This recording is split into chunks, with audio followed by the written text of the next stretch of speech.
ఇతర మతానికి సంబంధించినటువంటి గ్రంథాలను కానివ్వండి దూషించడం మానేయాలి, ఒక రూల్ తీసుకురాబోతున్నారు. ఇతనావాడు క్రైస్తవుని భుజాల మీదకి ఎత్తుకున్నాడా? హిందువులు ఎప్పుడు కూడా ఈ రోజుకి కూడా ఎంత కాముగా ఉన్నారు కాబట్టి చేతకాని సవటల్లాగా హిందువులు.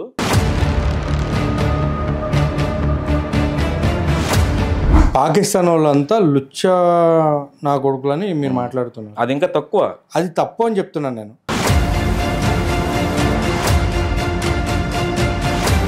అంటే బుద్ధుడి యొక్క గుళ్ళనే హిందూ దేవీ దేవతలుగా మార్చుకున్నారు అనేసి కూడా ఉంది కదా. అది పుకార్లండి. అది ఎక్కడ ఏ ప్రూఫ్ లో ఉన్నాయి? ప్రూఫ్స్ ఉన్నాయి, ఎక్కడ ఉన్నాయి? వీడియో ఉంది.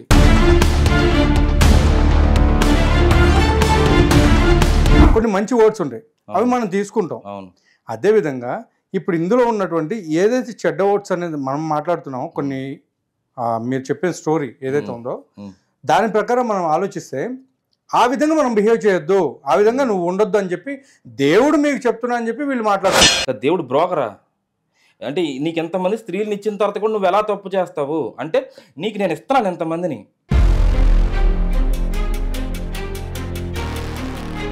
తల్లిదండ్రులతో ఉన్నాడు అని చెప్పేసి క్లియర్ గా రాయబడి ఉందని చెప్పేసి చెప్పడం జరిగింది. అజయ్ బాబు చెప్పాడా? అజయ్ బాబు షూర్ కదా? అవును, షూర్, పక్కా షూర్.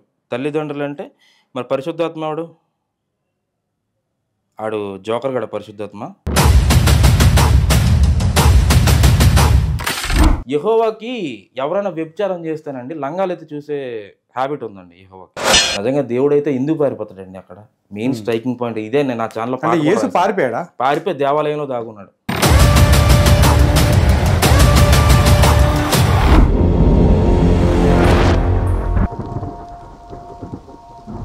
ఫస్ట్ నేను నార్మల్గా అందరి దేవుళ్ళు ఒకటే అనుకుని రోజుకి స్టాటస్లో పెట్టేవాడిని.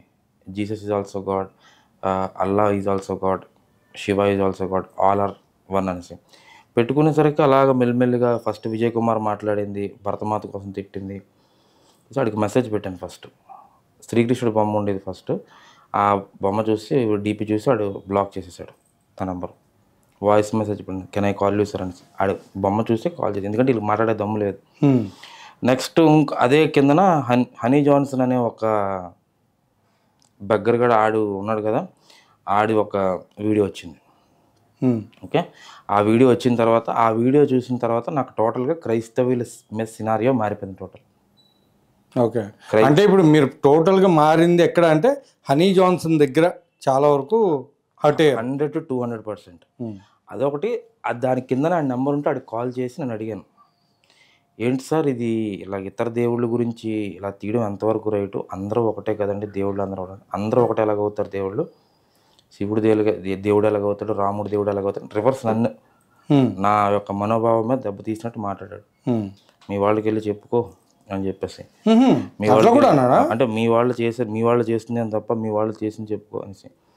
ఇంకా అప్పటి నుంచి మెల్లిమెల్లిగా ఇంకా అలా మెల్లిమెల్లిగా ఒకసారి దాని తర్వాత మన ఎక్స్ క్రిస్టియన్ ప్రవీణ్ గారు వీడియోలు వచ్చి అవన్నీ చూసి, దాని తర్వాత మెయిన్ మన గోపి సనాతన్ సేన అనేసి, he's the pillar of this platform.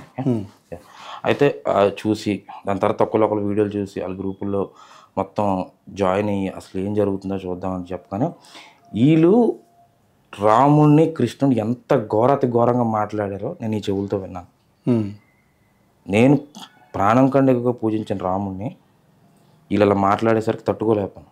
ఏం చేయాలో నాకు అర్థం కాలేదు. చాలా బాధపడ్డాను కొన్ని రోజులు. అయితే చాలా బాధపడి ఏం చేయాలో తెలియక, ఎలాగైనా మన వాళ్ళు కొంతమంది ఉన్నారు, వాళ్ళందరూ అఖిల్ గారు మీరు ఒక ఛానల్ స్టార్ట్ చేసి మనం కూడా మాట్లాడదాం, ఇది చేద్దాం. మెయిన్ నా కన్సర్న్ ఏంటంటే, నేను మాత్రం ఖచ్చితంగా నా దేవుడిని తిట్టారని నేను మాట్లాడుతున్నాను. లేకపోతే యేసు మీద కానీ, మేరీ మీద కానీ, లేకపోతే యెహోవా మీద కానీ ఎటువంటి కోపం మాకు అయితే లేదు, ఇప్పటికీ లేదు. కానీ మమ్మల్ని కోరుండి రెచ్చగొట్టి మా దేవీ దేవతల గురించి మాట్లాడి, నోటికి వచ్చింది మాట్లాడి, దుర్గమ్మ గురించి, రాముడు గురించి, కృష్ణుడు గురించి ఎంత ఘోరంగా మాట్లాడుతున్నారంటే అంత ఘోరం. వాళ్ళకి సంబంధం లేని సబ్జెక్ట్ అది. మతం మారిపోయినప్పుడు సంబంధం లేనప్పుడు వాళ్ళు ఎలా మాట్లాడతారు ఇతర దేవుళ్ళ గురించి? రైట్. కొంతమంది పాస్టర్లు అయితే మరీ దిగజారిపోయి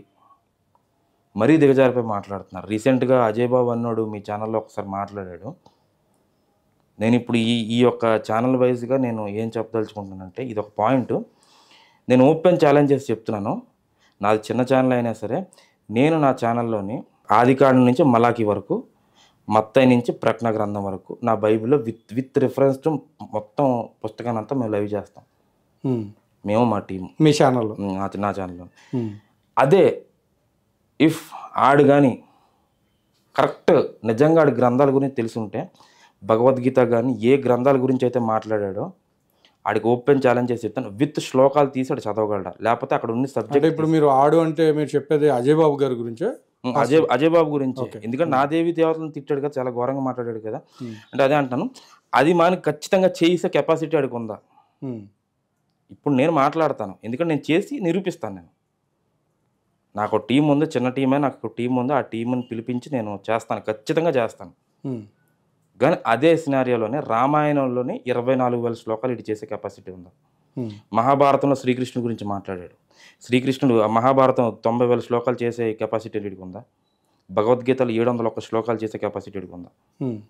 ఇడికి ఓపెన్ చేయాలి. శివుడి గురించి మాట్లాడతాడు, శివపురాణం తీసి చేయగలడు.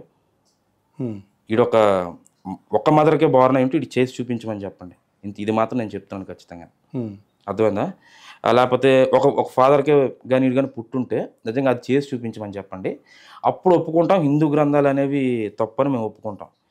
అది ఎప్పుడు ఏ ఛానల్కి వెళ్ళినా సరే ఈ అజయ్ బాబు దగ్గర చూసింది ఏంటంటే సబ్జెక్ట్ ఏం తెలియదు, ఫస్ట్ కుక్కలా కరుస్తాడు.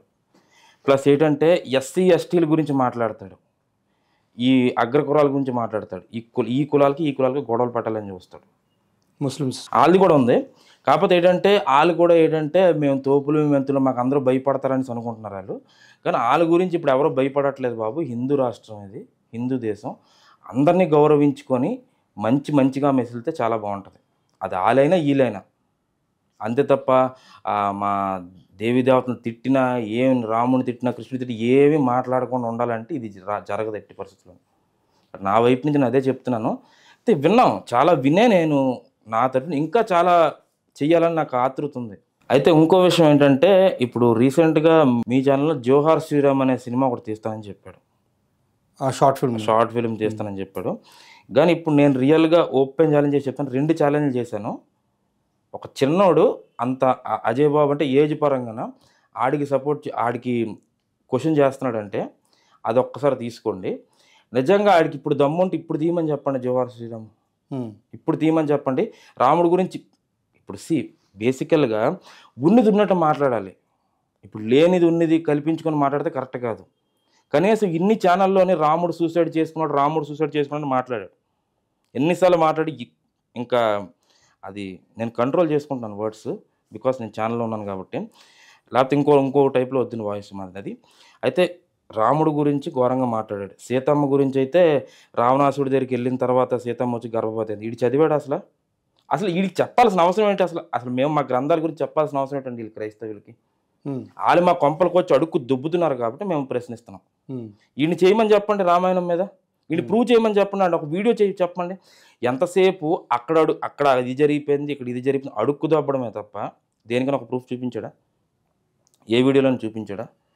ఆడవాళ్ళని అర్ధనగ్నంగా రోడ్ల మీద తిప్పుతున్నారా? ఎన్ని వీడియోలో తిప్పారండి? అది చెప్పాలి కదా మరి. ఇప్పుడు పలానా మణిపూర్లో జరిగిన సంఘటన అంటే అది ఎప్పుడో దానికి కోట వేసుకున్నాడు కదా, 3 కోట్లు సంపాదించాడు కదా. ఇప్పుడు అది ఎవరికి ఇవ్వాల్సిందో వాళ్ళకి ఇచ్చారని చెప్తున్నారు కదా. ఇప్పుడు ఇది ఎలాగుందంటే క్రైస్తవులు అందరూ ఒక బిజినెస్ మ్యాన్స్ లా తయారయ్యి నేను ఎంత తీసుకుంటానో నీకు అంత ఇస్తాను అన్నట్టు ఉంది ఇక్కడ. కాబట్టి ఇది ఏంటంటే ఇది ఒక బిజినెస్ అని క్లియర్గా ఫస్ట్ పాయింట్ అర్థమవుతుంది. స్వయంగా శివాజీ సేన అనే ఒక ఛానల్లో స్వయంగా ఈడు పెట్టిన వీడియో అందులో ఉంది. అంటే ఈడు మాట్లాడిన వీడియో ఉంది. ఏం మాట్లాడాడు అంటే నేను ఏదో తింటే 97 లక్షలు నేను తిన్నానని మాట్లాడాడు. 97 లక్షలు అంటే ఓకే 97 లక్షలు అంటే ఒక వీడియోలో నుంచి నేను చాలా పేద స్థితిలో ఉన్నానని మాట్లాడతాడు. అయితే ఇంకో విషయం ఏంటంటే ఇందులో కొంతమంది పాస్టర్లు అంటే ఇప్పుడు వీకేఆర్ ఉన్నాడండి. వీకేఆర్ ఈ పగడాల ప్రవీణ్ చనిపోతున్నప్పటి నుంచి ఎంత డ్రామాలు చేశారో అందరూ చూసాం. అసలు అజయ్ బాబు గారి బ్రతికంతా బయట పెట్టిందే ఆ వీకేఆర్. ఎంత డబ్బు తిన్నాడు విత్ ప్రూఫ్లు చూపించాడు. నిజంగా మనం ఒక మనిషిని తిడేటప్పుడు ఆ మనిషిలో తప్పు లేకపోతే మనల్ని వచ్చి ఎదిరిస్తాడు. మరి ఎందుకు ఏం మాట్లాడలేదు? ఎందుకంటే దున్నపోత మీద వర్షం ఎంత కురిసినా ఉండదు, అసలు అది పట్టించుకోదు. ఎందుకంటే అక్కడ ఎంత తిన్నా ఏం వచ్చినా మాకు మాత్రం డబ్బే కావాలి. ఫైనల్గా ఆలు తిట్టుకుంటారు. ఇప్పుడు వీకేఆర్ అంటే ఈడికి పడదు, వీళ్ళిద్దరి మధ్యలో జాన్ బాబు దూరుతాడు. మళ్ళీ ఫైనల్గా వీళ్ళు ఒకటైపోయి వీళ్ళు కలిసిపోతారు. మళ్ళీ వీళ్ళందరికీ అంటే జాన్ పాల్ గారు నిజం చెప్తున్నందుకు జాన్ పాల్ నిందిస్తున్నారు. ఇప్పుడు మే 3కి ఈ మధ్య ఏదో ప్రోగ్రామ్ ఏదో పెడతానని మొన్న ఏదో మాట్లాడుతుంటుంటే మళ్ళీ ఆలు కలుస్తారు. మళ్ళీ అంటే విన్నోళ్ళు గొర్రెలా లేకపోతే చూసిన వాళ్ళు ఏంటి అసలు, ఇది ఏం జరుగుతుంది అసలు వీళ్ళకి? వీళ్ళు ఏ రోజైనా అజయ్ బాబు గురించి ఇంకా చాలా విషయాలు ఉన్నాయి. అంటే ఇక్కడ వాళ్ళు ఏమంటారంటే మేమంతా క్రైస్తవులు, మేము క్రైస్తవ్యంలో ఒక బాధ్యతతోటి ఉన్నటువంటి వాళ్ళం, సో మాకు ఎన్నైనా ఉండొచ్చు, మేము చూసుకుంటాం. అది పబ్లిక్ ప్లాట్ఫామ్ తెచ్చి పెట్టకూడదు కదా, పబ్లిక్ లోకి తెచ్చి ఎలా పెడుతున్నారు? ఇది పబ్లిక్ లో తెచ్చి పెట్టడానికి వీళ్ళకి ఏం అంటే జనాలను డిస్టర్బ్ చేయడానికి, ఒక సినారియోలోని జనాలను డిస్టర్బ్ చేయడానికి. ఇప్పుడు ఒకటండి, వీళ్ళ సబ్స్క్రైబర్స్ వేరు, వాళ్ళ సబ్స్క్రైబర్స్ వేరు, వీళ్ళ ఫాలోవర్స్ వేరు, వాళ్ళ ఫాలోవర్స్ వేరు, వాళ్ళ ఫాలోవర్స్కి వీళ్ళంటే పడదు, వీళ్ళ ఫాలోవర్స్కి వాళ్ళంటే పడదు. వీళ్ళిద్దరికి ఎలాగో ఇంటర్నల్ కూడా ఉన్నాయి. వీళ్ళు ప్రేమ మతం మాదే ప్రేమ మాదే అన్నీ మంచి అని చెప్తుంటారు. ఇంత దగుల్బాజీ మాటలు, ఇంత దగుల్బాజీ పనులు నాకు తెలిసి ఇంకెవరు చేయరు. డబ్బు గురించి శవం మీద పేలాలు ఏరుకునే టైప్ వీళ్ళు.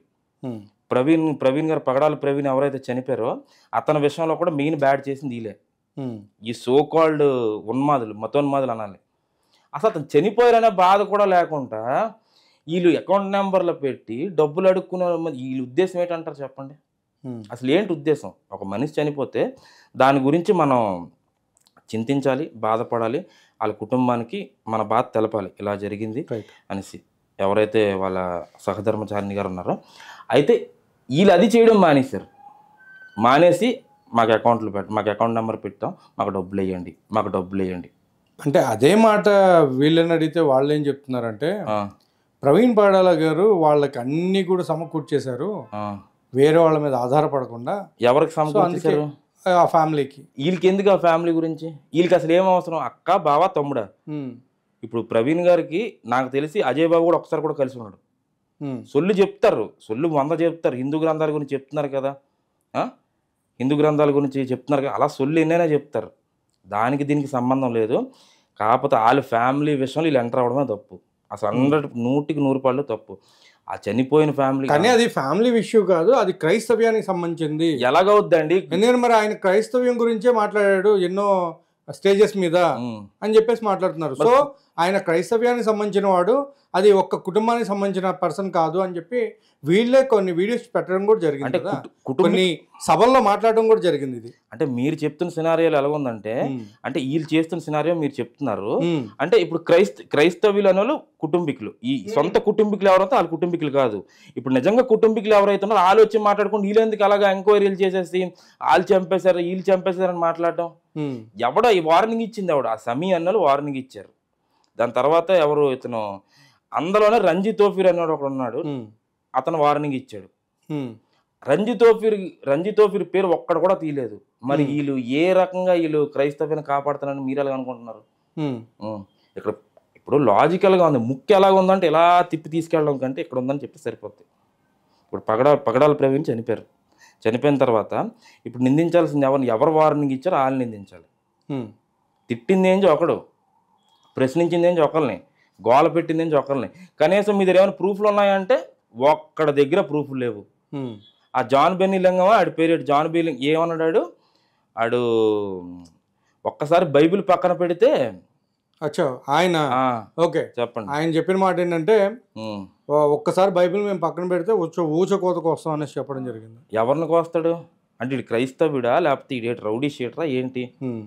ఇటు చర్చిల్లో అదే బోధిస్తున్నాడా? ఇప్పుడు వాళ్ళు ఏదో కోస్తానంటున్నారు కదా, అది మేము చేతులకు గాజులు కట్టుకుని కూర్చున్నామా? మేము చేతులకి గాజులు కట్టుకుని కూర్చొని ఇంట్లో కూర్చొని బాబు కొట్టండి రా బాబు అని మేము చేతులు కట్టుకుంటాం వచ్చి.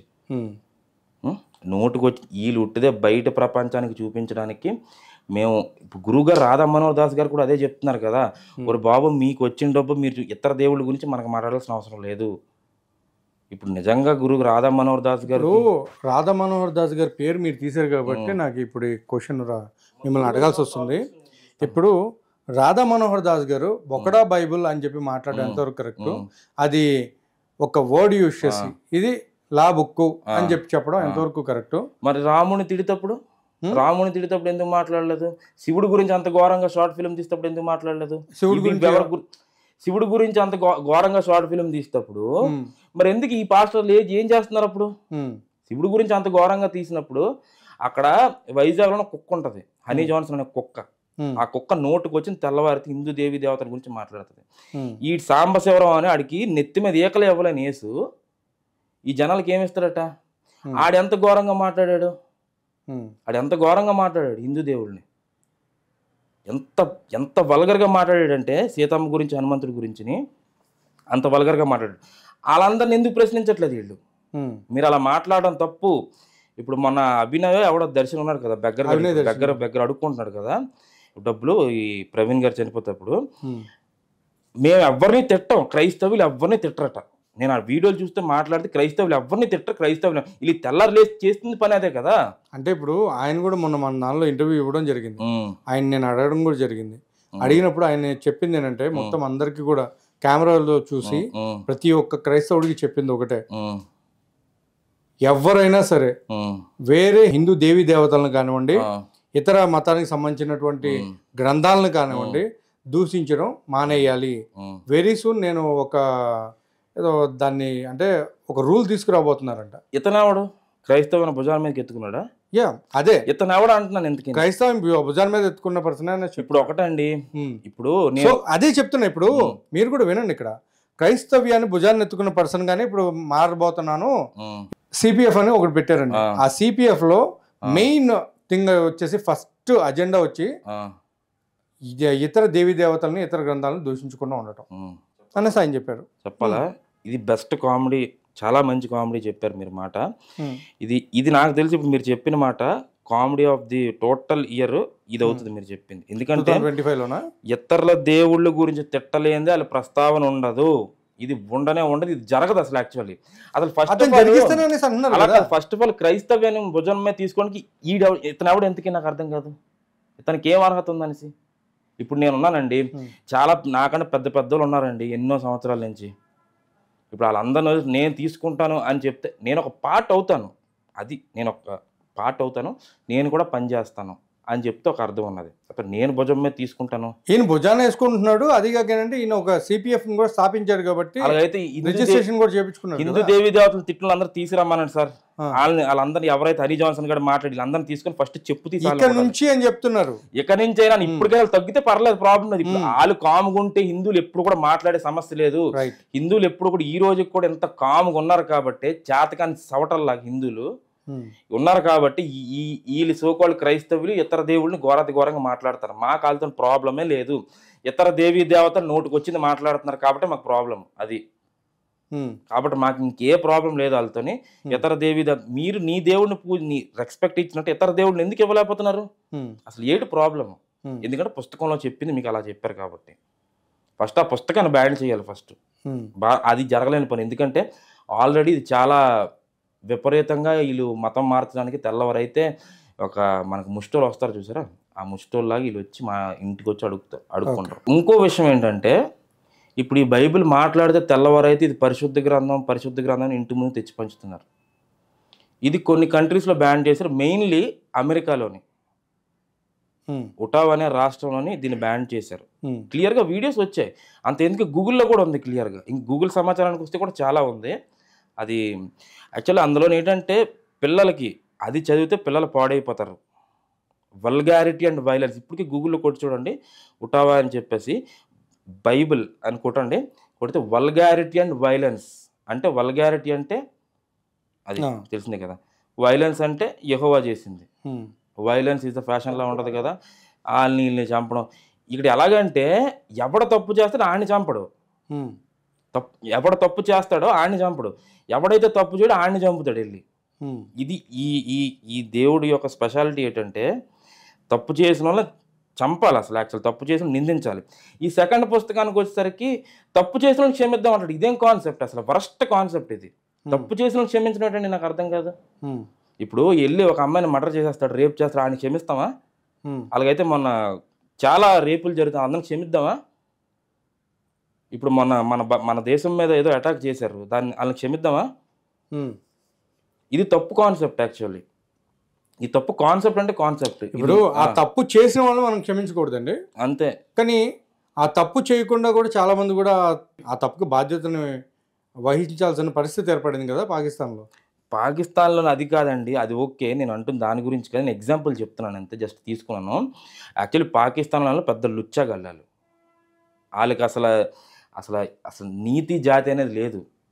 అది మాత్రం 100% చెప్తాను. ఎందుకంటే సిగ్గులేని బ్రతుకులు అవి. ఎందుకంటే ఎంతసేపు భారతదేశం మీద పడి ఏడడం ఇంకేం చేస్తారు వాళ్ళు. చూడండి, మీరు ఇప్పుడు పాకిస్తాన్ గురించి మాట్లాడారు. పాకిస్తాన్ వాళ్ళంతా లుచ్చా నా కొడుకులని మీరు మాట్లాడుతున్నారు. అది ఇంకా తక్కువ, అది తప్పు అని చెప్తున్నాను నేను. కొంతమంది ఎవరైతే ద్వేషాన్ని పెంచుకున్నారో, అండ్ ఇప్పుడు మీరు చెప్పారు కదా ఏ విధంగా అయితే పాస్టర్లు హిందూస్ మీద దుమ్మెత్తి పోయడం అన్నీ చేస్తున్నారు, అదే విధంగా దేశం మీద కూడా చెప్పేవాళ్ళు చాలా మంది ఉంటారు. అట్లా ఎందుకు లేరు? ఎందుకంటే పాకిస్తాన్లో ఒక పర్సన్ లిటరలీ మొన్న జరిగిన దానికి ఆల్ ఇండియన్స్కి నేను క్షమాపణ చెప్తున్నాను మా పాకిస్తాన్ తరఫున, మాకు ఈ దానికి ఏం సంబంధం లేదు, అసలు మేమందరం కూడా మాకు ఇది ఇండియన్స్ అంటే చాలా ఇష్టం, పాకిస్తాన్లో అయినా కానీ మాకు ఇండియన్స్ అంటే చాలా ఇష్టము, కాకపోతే ఏంటంటే వాళ్ళు చేసిన తప్పుకి మమ్మల్ని అందరినీ శిక్షించకండి, మాకు సంబంధం లేదు, ఇది వాళ్ళెవరో అది అలకైదా అని చెప్పేసి వాళ్ళు వచ్చి ఇట్లా చేయడం వల్ల మేము సాధారణ జనాలం, మాకు ఏదంటే రెక్కడదండి డొక్కడది అన్నట్టు మాట్లాడారు ఆయన. సో ఆ విధంగా చూసుకుంటే మరి పాకిస్తాన్లో కూడా మానవత్వం ఉంది కదా ఎంతో కొంత.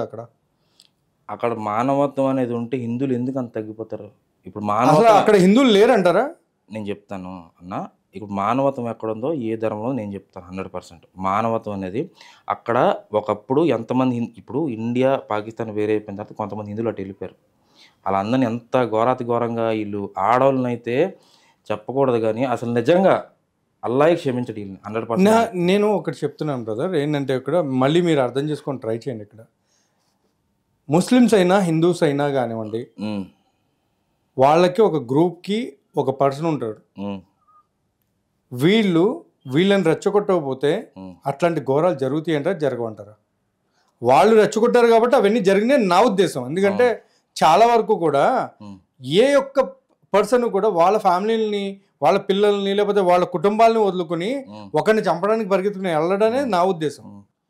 ఎప్పుడైతే వీళ్ళు రెచ్చగొట్టడం మొదలుపెట్టి మన దేశం ఇది, వాళ్ళు ఎవరో అన్నట్టు మాట్లాడడం, లేకపోతే హిందూసు ముస్లిమ్స్ లేకపోతే క్రిస్టియన్స్ మధ్య ఏదో చిన్న చిన్న వాళ్ళ లబ్ధి కోసం అని చెప్పి వీళ్ళ మధ్య గొడవలు పెట్టేవాళ్ళు ఎక్కువ అవడం వల్ల అట్లాంటి జరిగినాయి అని నా ఉద్దేశం.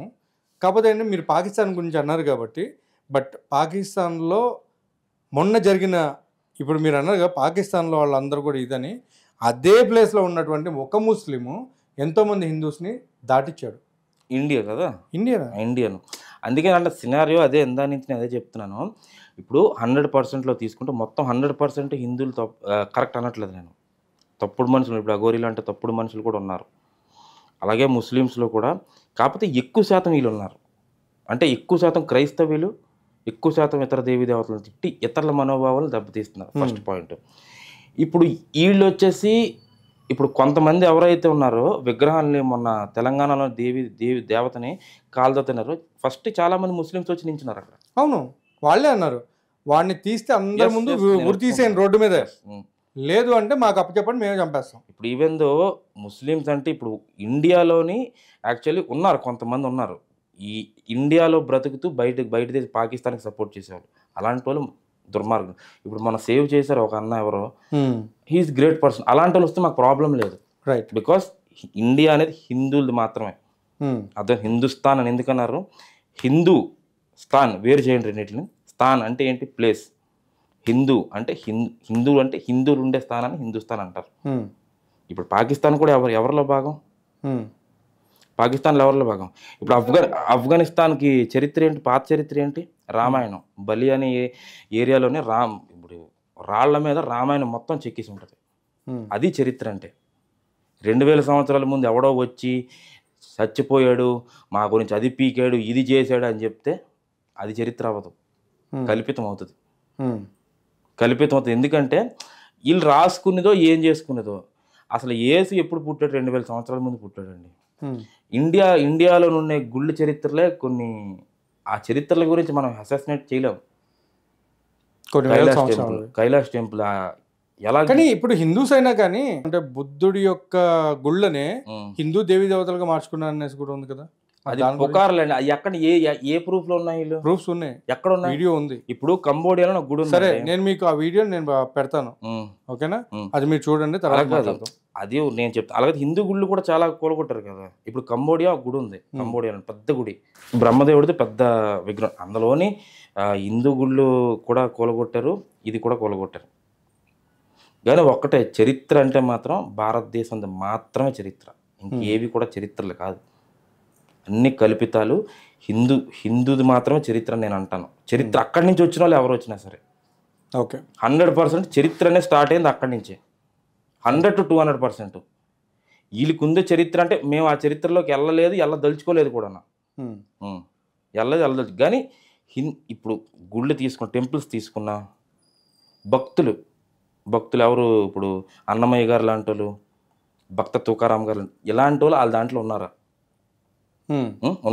ఉండి వాళ్ళ చరిత్రకి ఎక్కారా ఈరోజు? అవన్నీ కల్పితాలు అని కూడా చెప్తున్నారు కదా. అలా చూసుకుంటే ఏవి కల్పితాలు? భక్త తుకారాం అని ఎలా కల్పితం అవుతుంది? అన్నమయ్య కల్పితమా? అన్నమయ్య ఓకే. సరే, నేను ఒక మాట అడుగుతాను. భక్త తుకారాం గారు నిజమని చెప్పేసి హిస్టరీలో ఎక్కడ రాసిందంటారా? ఎందుకు లేదు? ఎక్కడ చెప్పండి. పుస్తకాల్లో లేదేటండి.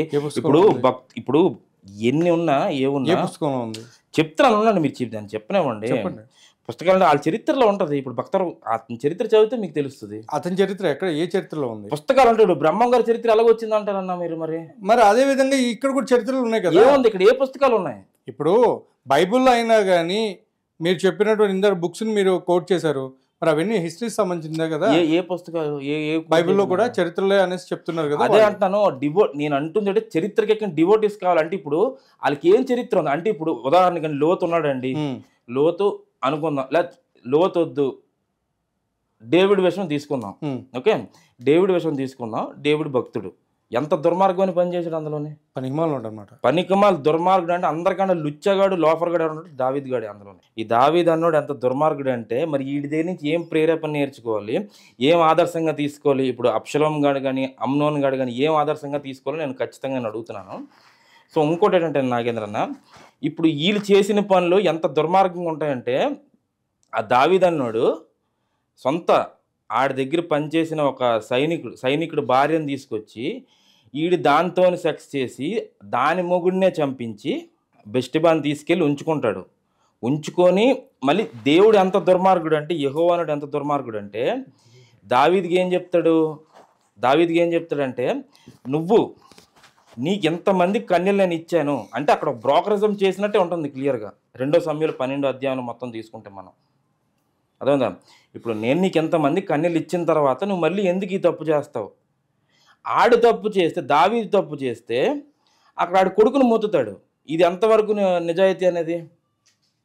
కొడుకును మొత్తుతాడు. అక్కడ వరకు ఓకే అయిపోయింది. ఇప్పుడు బెస్టిబా కొడుకు చంపేస్తాడు. బెస్టిబా కొడుకు చచ్చిపోయిందని ఎంత పుట్టుడు దుఃఖంలో ఉంటే, ఈడెళ్ళి దావీదు అనే దుర్మార్గుడు వెళ్ళి అక్కడ దానితో మాట్లాడి ఓదారుస్తాడు. ఓదార్చి మళ్ళీ దానికి కడుపు చేస్తాడు. వీడు దానికి పుట్టినాడు సొలొమోను. పోనీ సొలొమోను మంచోడా? ఈ క్యారెక్టర్ నుంచి ఏం తీసుకోవాలంటారు ఒకసారి చెప్పండి. ఇది బైబిల్ పరిశుద్ధ గ్రంథం, ఈ గ్రంథం ఆ గ్రంథం అని మాట్లాడతారు కదా, దీన్ని ఎంతవరకు తీసుకోవాలి మనం? ఎంతవరకు తీసుకోవాలంటారు చెప్పండి అన్న, మీరు చెప్పండి ఎంతవరకు తీసుకోవాలి చెప్పి. ఇప్పుడు ఇంకా చాలా ఉన్నాయి, ఒక క్యారెక్టర్ కాదు. ఇది ఎలా ఉంటుంది అంటే ఒక రెడ్ లైట్ ఏరియాలో తిరిగినట్టు ఉంటుంది ఈ పుస్తకం. ఇప్పుడు మీరు చెప్పింది నేను అన్నీ విన్నాను కదా. అయితే ఇక్కడ మ్యాటర్ ఏంటంటే, అలా వేరే అంటే ఇప్పుడు మనం చదివిన తర్వాత ఏంటంటే, ఇప్పుడు మనం చిన్నప్పటి నుంచి కూడా కొన్ని బుక్స్ చదువుతాం. అందులో ఏంటంటే పరులని ఎప్పుడూ కూడా తక్కువ చేసి మాట్లాడకూడదు అనేసి ఉంటుంది. అండ్ అదే కాకుండా ఎక్కువగా ఇంకొక విషయం ఏం చెప్తారంటే, పరుల సొమ్ము పాము వంటిది అని కూడా చెప్తారు. ఓకే, ఈ విధంగా చెప్పుకుంటూ పోతే మనం కొన్ని మంచి వర్డ్స్ ఉంటాయి, అవి మనం తీసుకుంటాం. అదేవిధంగా ఇప్పుడు ఇందులో ఉన్నటువంటి ఏదైతే చెడ్డ వర్డ్స్ అనేది మనం మాట్లాడుతున్నామో, కొన్ని మీరు చెప్పిన స్టోరీ ఏదైతే ఉందో దాని ప్రకారం మనం ఆలోచిస్తే ఆ విధంగా మనం బిహేవ్ చేయొద్దు, ఆ విధంగా నువ్వు ఉండొద్దు అని చెప్పి దేవుడు మీకు చెప్తున్నా అని చెప్పి వీళ్ళు మాట్లాడుతున్నారు. ఎక్కడ ఉంది ఆ రిఫరెన్స్? ఇప్పుడు ఇన్ని రిఫరెన్స్లు చెప్పానంటే నేను క్లియర్ రిఫరెన్స్లతో సహా చెప్తాను, కానీ ఇప్పుడు దేవుడు చెయ్యొద్దని ఎక్కడ ఉంది? నేను మీతో ఒక మాట చెప్తాను కదా. చెప్పండి. నేను ఒకటి మాట ఇవ్వాలనుకుంటున్నాను ఏంటంటే, మీరు చెప్పిన ప్రతి దాని గురించి నేను ఒకరోజు ఒక పాస్టర్ని నేను ఇంటర్వ్యూ చేయబోతున్నాను. చేస్తాను తప్పకుండా. చేసి మీరు అడిగిన ప్రతి ప్రశ్న నేను ఆయనే అడుగుతాను. ఓకే, అడిగిన తర్వాత ఆయన ఏం చెప్తాడు అనేది మీరు విందురుగా. కుదిరితే ఒకవేళ మీరు ఎట్లాగో మీరు ఇప్పుడు మీ ఫేస్ మీరు బ్లర్ చేయమన్నారు, ఓకే, మీరు కనిపించకూడదు అని అంటున్నారు.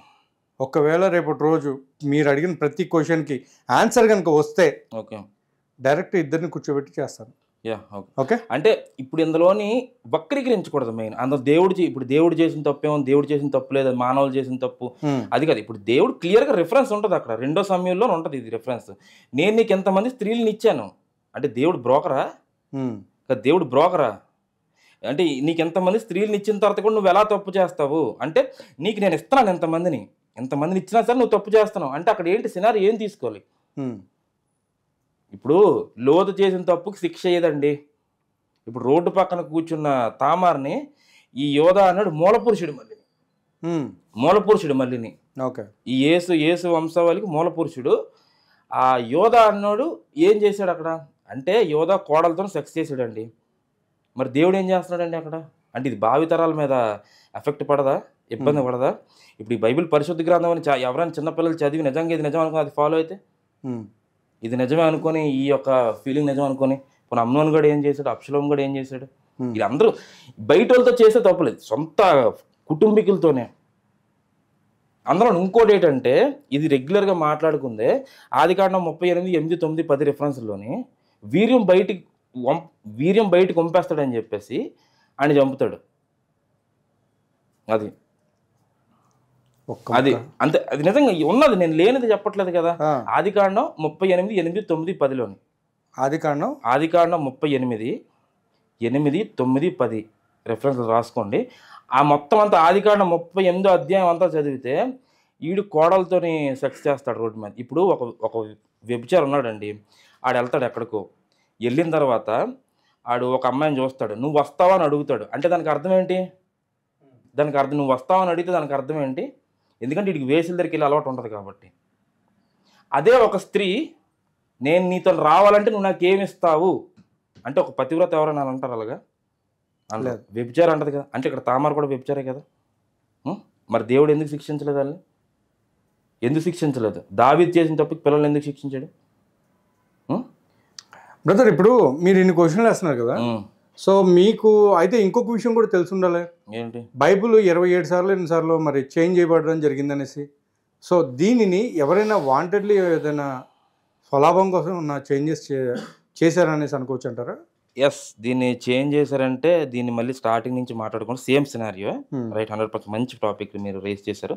దీని అదర్ సమాధానం ఉంది. చాలామంది పాస్టర్లు వచ్చేసి ఇప్పటివరకు చెప్పలేని టాపిక్ నేను చెప్తాను. యాక్చువల్ ఇప్పుడు చాలామంది పాస్టర్లు ఏంటంటే, చాలామంది వచ్చి ఏం మాట్లాడుతున్నారు, తోమా భారతదేశం వచ్చాడు, ప్రతి ఒక్కడు అదే మాట మాట్లాడు. బట్ రివర్స్ క్వశ్చన్, తోమా పుస్తకాన్ని ఎందుకు బ్యాన్ చేశారు? ఇప్పుడు ఆడు వచ్చి భారతదేశానికి అంత మంచి చేసి ఎందుకు బ్యాన్ చేశారు ఆ పుస్తకాన్ని? ఇది ఎవరైనా చెప్పగలరా?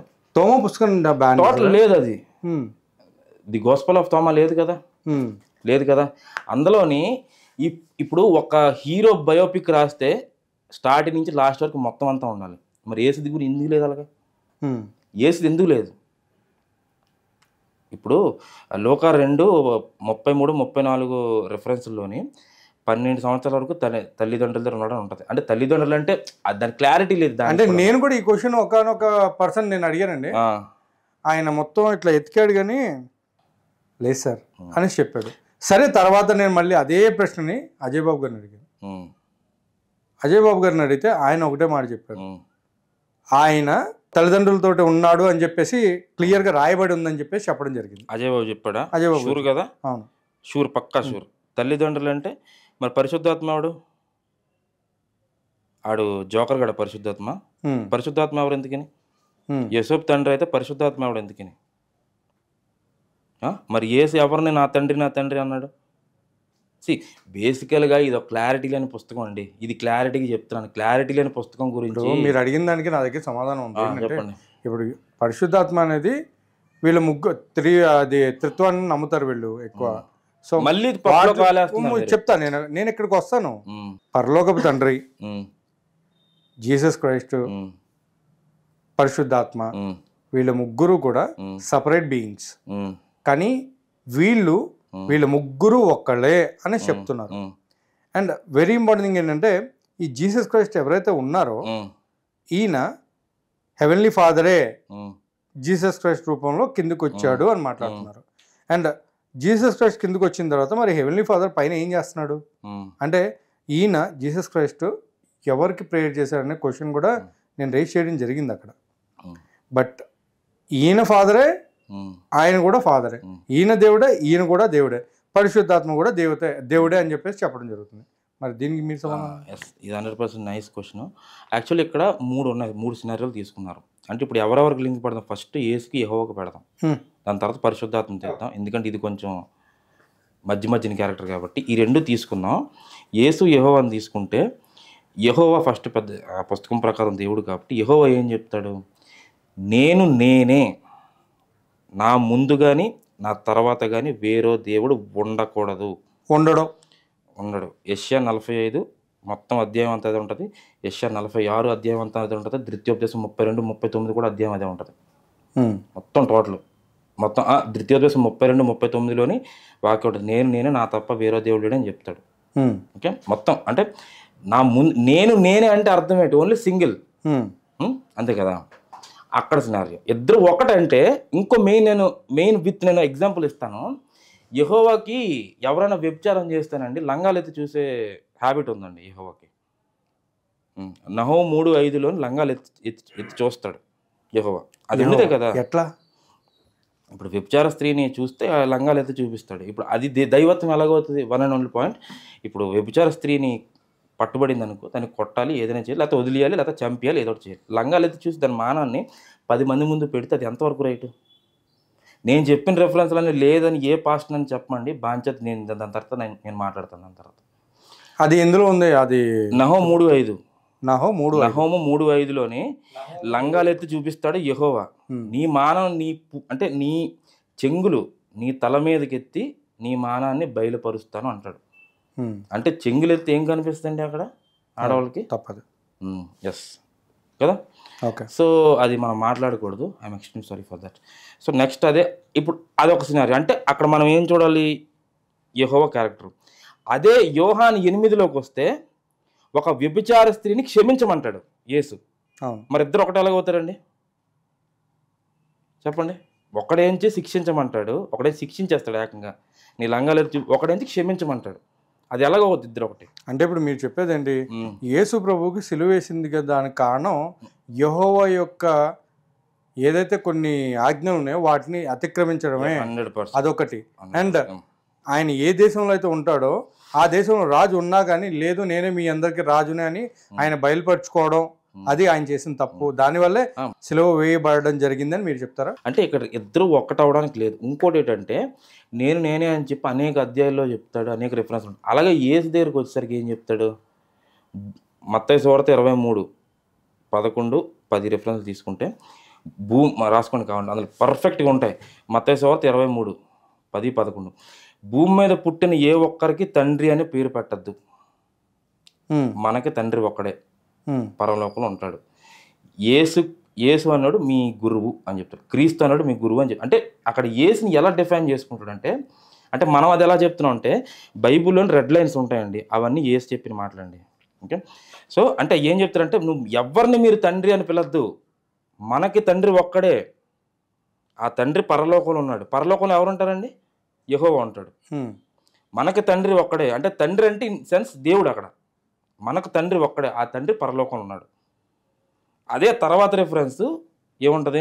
క్రీస్తు మీ గురువు. అంటే గురువు అంటే ఒక ప్రవక్త, దేవుడు పంపించాడు, క్రీస్తు వచ్చాడు, ఇక్కడ బోధించాడు, అంతే. దానికి ఇద్దరిని ఒకటి ఎలాగంటారు? ఇంకోటి తండ్రి చెప్తేనే ఏదైనా చేస్తాను, తండ్రి చెప్పాలి, ఇక్కడ కొడుకు చెయ్యాలి. అది ఒకవేళ యెహోవా యేసు ఇదైతే అది ఎక్కడ ఉంది? అది కూడా అందులో ఉందా? ఇది యోహాను 5:30లో ఉంటుంది. యోహాన్ 5. చూడండి అది మొత్తం యాక్చువల్ ఏంటంటే యోహాన్ 5:30లోని అంటే నేనేం చేయలేను, తండ్రి నాకు చెప్తే నేను చేస్తాను అంటాడు.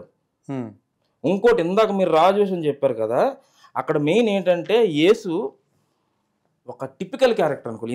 ఎందుకు టిపికల్ క్యారెక్టర్ అనుకోవాలంటే యేసు ఇప్పుడు ఎలాంటి టిపికల్ క్యారెక్టర్ అంటే సెన్స్ ఏం చెప్తున్నానంటే అక్కడ యూదులు నమ్మలేదు యేసుని ఫస్ట్.